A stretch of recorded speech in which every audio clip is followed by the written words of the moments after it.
नमस्कार। मेरे शो में आपका स्वागत है। मैं हूं ओमकार चौधरी। 4 ऐसे मुद्दे हैं इस समय जिन पर सबकी नज़रें टिकी हुई हैं। नंबर 1, बिहार। क्या नतीजे होंगे? क्या नीतीश और भारतीय जनता पार्टी की ही सरकार फिर से बनेगी या कोई फेरबदल होगा? दूसरा, कोरोना, कब तक इसकी विदाई होगी? कब तक ये तांडव मचाता रहेगा?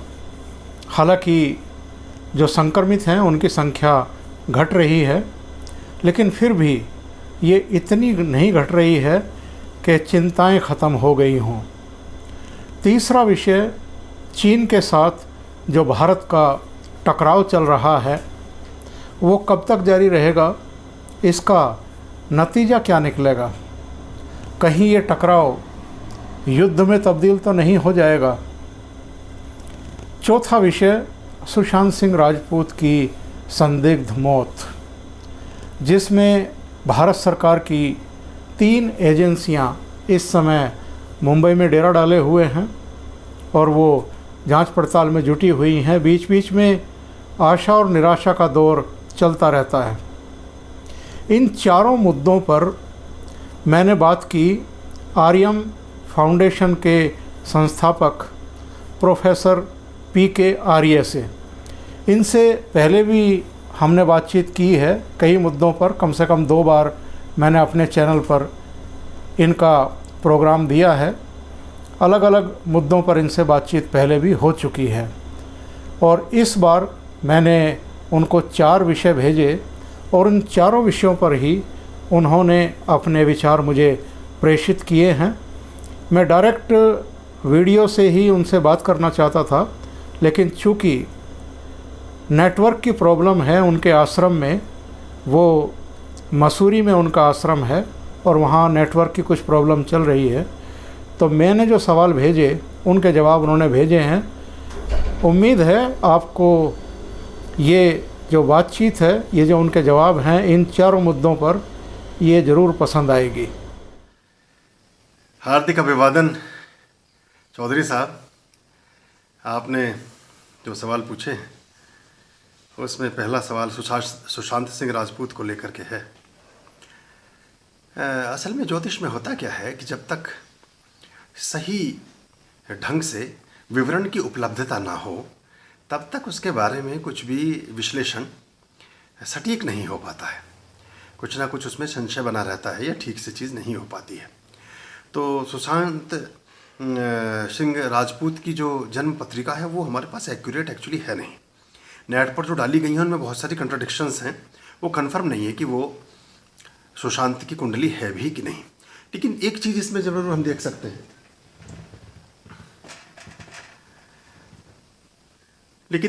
हम ज़रूर देख सकते हैं कि सुशांत सिंह राजपूत की जो मृत्यु हुई वो हुई रविवार 14 जून को। उस दिन की जो विवरण है उसमें उत्तरा भाद्रपद नक्षत्र है और योग जो है वो आयु योग था, तो जिसमें वो पूर्ण नहीं उसको कर सके और वो उसी दिन सूर्य मिथुन में भी गए थे और आषाढ़ संक्रांति थी उस दिन। तो उस हिसाब से अगर हम देखते हैं तो इनके बारे में विवरण जो प्राप्त होगा, जो CBI या जो भी हमारी कोर्ट्स और जो हमारे न्याय अधिकरण जो भी कार्य कर रहे हैं उनके जो फैसले होंगे वो जन भावनाओं के अनुरूप आ सकते हैं। जैसा लोग सोच रहे हैं वैसा आ सकता है। इसी के साथ कुछ ऐसा ज़रूर होगा, क्योंकि ऐसी युतियों में जब व्यक्ति का गमन होता है और वह अस्वाभाविक रूप से व्यक्ति की मृत्यु होती है तो उसमें कुछ नई तरह की चीज़ें निकल के सामने आती हैं। कि सीधे सीधे हम बात तो कर रहे होंगे आत्महत्या के विवरण की, आत्महत्या के प्रकरण की, लेकिन उसमें से कुछ ऐसी चीज़ें निकल के आएंगी जो हमने पहले भी एक बार कहा था कि इसमें जैसे ड्रग का कनेक्शन निकल आया, इसमें और कुछ नए तरह के मनी लॉन्ड्रिंग के या किसी और तरह की भी शोषण और इस तरह की चीज़ों मामले आ सकते हैं। और इसमें जो योग है, त्रिपद योग में क्या होता है कि इसमें 3 स्त्रियों का कुछ इस तरह का रोल देखने को मिलेगा। कि जो इस पूरे प्रकरण में कहीं ना कहीं किसी न किसी रूप में चिन्हित होंगी और वो मुख्य भूमिका अदा करेंगी। कभी भी इसका फैसला आ सकता है, उसमें कितना समय सरकार की तरफ से या जो जांच एजेंसियां हैं वो लेती हैं वो एक अलग बात है। और बिहार के चुनावों पर भी इसका प्रभाव होगा, ये भी आप देखिएगा। दूसरा प्रश्न है आपका कि चीन के बारे में क्या रहेगा और ये गतिरोध कब तक बना रहेगा और क्या स्थिति बनती है। चीन के बारे में हमने सबसे पहले भविष्यवाणी की थी मार्च में, उससे पहले की थी लास्ट ईयर जुलाई में। तो तब तक कोई प्रकरण और कुछ तरह की चीज़ें थी नहीं, और अब तो काफ़ी चीज़ें सबके सम्मुख हैं, सब सामने आ ही रहा है।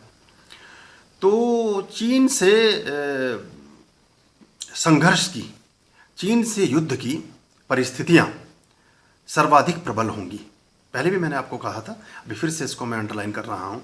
इसमें कई बार कुछ युतियाँ होती हैं, कुछ संकेत होते हैं, कुछ ग्लिम्पसेस होते हैं, कुछ ऐसी झलकियाँ होती हैं जो ज्योतिष में प्रतीत होती हैं और दिखाई देती हैं।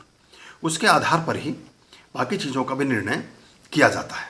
तो ये जो खरमास अभी गया है, और खरमास के बाद में अभी मैं आपके सवाल के बाद मैंने छोटा सा नोट तैयार किया था, तो इसमें 18 सितंबर से 16 अक्टूबर तक आश्विन अधिक मास रहा है, और उसके बाद द्वितीय चांद्र आश्विन मास है जो 2 से 31 अक्टूबर तक रहेगा।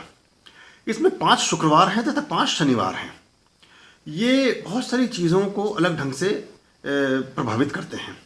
इसके अलावा 17 को शनिवारी संक्रांति गई है, और इसके बाद जो शनि की विशेष दशम तथा मंगल की अष्टम दृष्टि, मंगल पर शनि की तृतीय दृष्टि तथा मंगल शुक्र के मध्य समसप्तक योग है। ये समसप्तक योग इस तरह की घटनाओं में वृद्धि करता है, इस तरह की संभावनाओं को ज़्यादा बढ़ा देता है। और ये 1 से 30 नवंबर 2020 तक 5 रविवार हैं, 5 सोमवार हैं, और इसमें सामाजिक असुरक्षा की स्थितियां पैदा होती हैं, कहीं ना कहीं छत्रभंग की स्थिति बनती है, और राजनीतिक अस्थिरता और राजनीतिक गतिरोध भी पैदा होते हैं। तो और कोई ऐसा निर्णय भी होता है, 15 नवंबर को ही मार्गशीर्ष संक्रांति है, रविवासरी अमावस भी उसको कहते हैं, उसमें खप्पर योग बन रहा है। और खप्पर योग कृषि से संबंधित चीज़ों में हानि करता है, धन की हानि करता है, और लोगों की यानी जीवात्मा की भी हानि करता है। इसके बारे में शास्त्र में एक उल्लेख आता है कि यस्मिन् वारेस्ति संक्रांति स्त्रैव माभिता तिथि लोके खरपरम योगोयम जीव धन्यादि नाशकः। तो फिर अगेन इसके बाद मार्गशीर्ष मास में 1 से 30 दिसंबर तक 5 मंगलवार हैं, तथा भौमवती संक्रांति है जो 15 दिसंबर को है। इससे इन सब के प्रभाव क्या होते हैं? 10 दिसंबर से वृश्चिक राशि पर चतुर्ग्रही योग भी है, और मंगल पर शनि की दृष्टि 23 दिसंबर तक रहेगी। इसमें केंद्रीय सरकार को ऐसे कठिन निर्णय करने पड़ सकते हैं जो वो एकदम सहजता से करना ना चाहती हो, लेकिन परिस्थितियां ऐसी बनेंगी कि जो वो करेंगे और उन निर्णयों का उनको लाभ भी प्राप्त होगा। तो एक तो आप ये मान करके चलें। और जो जहाँ तक संघर्ष की बात है, अभी अमेरिका में चुनाव संपन्न हो जाए उसके बाद ये घटनाएं और तीव्रता ले सकती हैं। अभी चूँकि अंतर्राष्ट्रीय घटनाक्रम में बहुत सारी चीज़ें देखी जाती हैं, उसको भी दृष्टिगत रखा जाता है। और ये सिर्फ, जैसे कि मैंने पहले भी कहा था, कि सिर्फ ये भारत और चीन का संघर्ष नहीं है, इसमें पूरा विश्व धीरे धीरे जुड़ता जाएगा। और ये एक तरह से आप इसे अपरोक्ष रूप से एक विश्व युद्ध के रूप में देख सकते हैं अगर ये बात बनी तो। इसमें एक चीज़ और इंगित करने जैसी होती है कि कभी कभी हम बहुत सारी चीज़ों को प्राप्त करने के लिए संघर्ष करते हैं, लड़ाई लड़ते हैं या अपनी शक्ति का प्रदर्शन करते हैं, लेकिन अगर ऐसा हो कि हमें बिना शक्ति का प्रदर्शन किए, बिना जन धन हानि किए, बिना अपने किसी तोप गोला बारूद को चलाए और बिना किसी भी तरह के आर्थिक संकट से जूझे बिना ही अगर हम जीत जाएं, तो ये तो और भी बड़ी विजय मानी जाती है।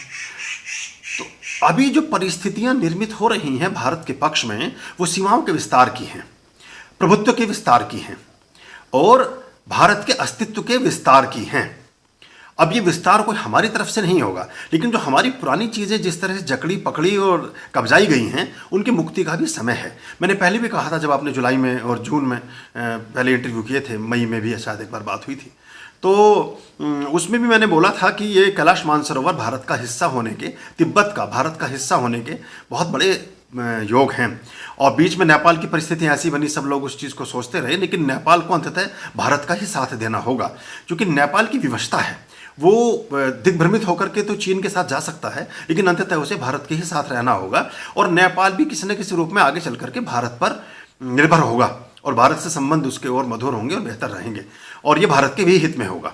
तो ये संभावनाएं हैं। अगर युद्ध होता है जिसकी संभावनाएं सर्वाधिक हैं तो भी भारत की विजय होगी, और युद्ध नहीं हुए बिना भी हम अगर अपने मंसूबों को, अपने मंतव्यों को प्राप्त कर लें, अर्जित कर लें, अपनी खोई हुई धरती, खोए हुए आत्मसम्मान, अपने खोए हुए देवालयों को हम वापस अपने भारत की सीमा में प्रतिष्ठित कर सकें, तो ये तो और भी बड़ी विजय मानता हूँ इसको मैं।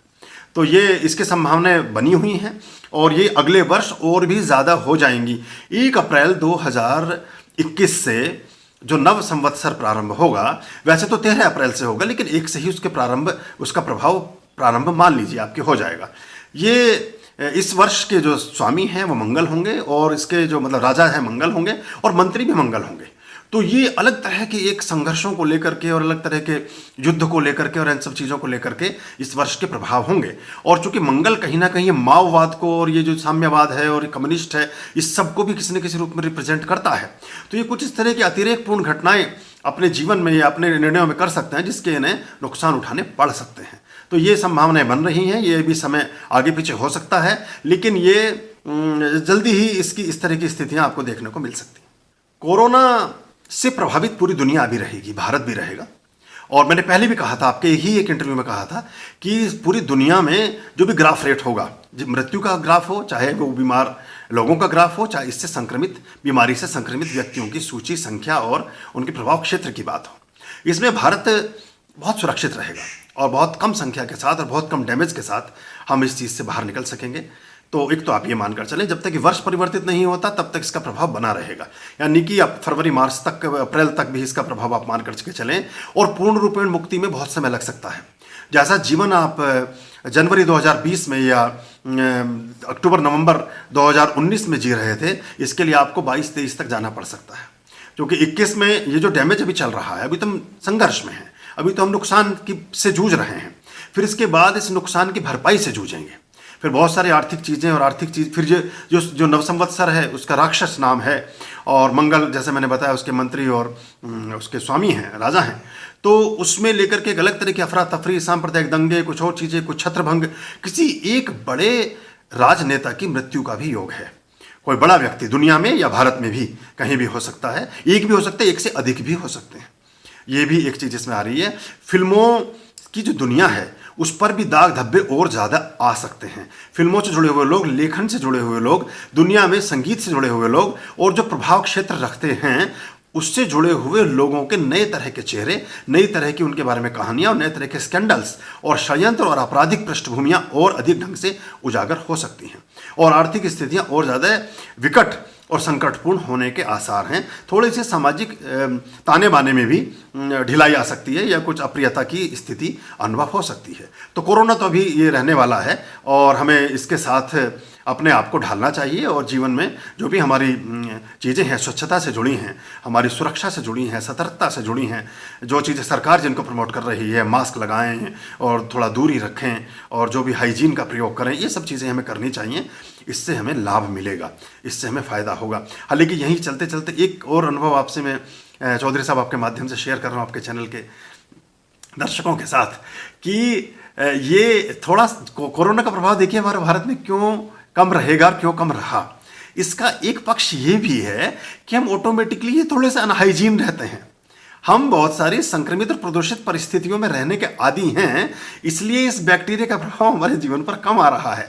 जो बहुत ज़्यादा एलीट थे, जो बहुत ज़्यादा हर चीज़ को ऐसा करके चलते थे और 10-10 बार सैनिटाइज करते थे हाथों को, और सब चीज़ें पश्चिम के देशों में हुआ, वो उनका इम्यून सिस्टम भी उतना ही वीक हो जाता है। इसका मतलब ये नहीं कि आप लापरवाही बरतें हैं, लेकिन एक पक्ष ये जरूर रहा कि हम ऐसे जीवन के कालखंड में समस्याओं से या संक्रमणों से जूझते रहे, जिससे हमारा इम्यून ऑटोमेटिकली ही थोड़ा सा प्रभावी रहा। दूसरी बात, हमारे यहाँ ताज़ा भोजन की जो परंपरा है, ये इम्यून को बहुत अच्छा रखती है। ये पश्चिम में नहीं है, वहाँ सब बासा भोजन, ठंडा भोजन और इस तरह की चीज़ें हैं, तो उससे शरीर में उतनी चीज़ें नहीं होती। पश्चिम से और खबरें आ सकती हैं इसके अधिक डैमेजेस की। बिहार में जो चुनाव होने वाला है, असल में इसमें जैसे मैंने पहले सुशांत सिंह के बारे में कहा, वैसे ही इसके बारे में भी कह रहा हूँ कि इनकी नीतीश बाबू की जो कुंडली है वो भी एक सही कुंडली कहीं उपलब्ध नहीं है, और प्राय जो बड़े नेता हैं उनके सही विवरण नहीं उपलब्ध रहते हैं सार्वजनिक पटल पर। या तो व्यक्तिगत रूप से उनके पास जो उनके टेवे बनाते हैं, उनके आचार्य कुल पुरोहित उनके पास होते हैं, या वो स्वयं अपने पास रखते हैं। लेकिन समाज में कई बार वो कुंडलियाँ, उसके बहुत सारे कारण हैं, इस वजह से वो नहीं दी जाती हैं और दी भी नहीं जानी चाहिए। वो अच्छा है। तो लेकिन हम इसको दूसरी विधि से जब देखते हैं तो जो अभी गोचर की ग्रह स्थिति है और भारत के भविष्यफल को देख रहे हैं और उसमें जो प्लेसिंग्स बिहार की है उसमें प्रश्न लगन से और उससे देखते हैं तो भाजपा से समर्थित सरकार के ही बनने की संभावनाएं सर्वाधिक हैं। और जो नीतीश कुमार हैं उनके ही मुख्यमंत्री बनने की पुनः संभावनाएं सर्वाधिक हैं। तो ये आप मान करके चलें। और कुछ सीटें ऊपर नीचे जरूर इधर उधर हो जाएंगी, लेकिन ये भाजपा नीति सरकार ही, भाजपा द्वारा समर्थित, भाजपा द्वारा पोषित और भाजपा द्वारा सशक्त सरकार ही आएगी। और उसमें जो मुख्यमंत्री अभी हैं यही मुख्यमंत्री बने रहने की संभावना इनकी सबसे ज़्यादा है। ओम स्वस्तिअस्तु। अभी के लिए इतना ही। बहुत बहुत धन्यवाद। अगर आपको ये चैनल और इसके कंटेंट पसंद आ रहे हैं तो लाइक करें, कमेंट करें, वीडियो को शेयर भी करें।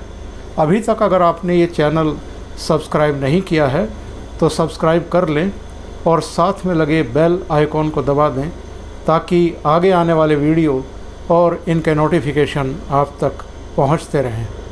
बहुत बहुत धन्यवाद। नमस्कार।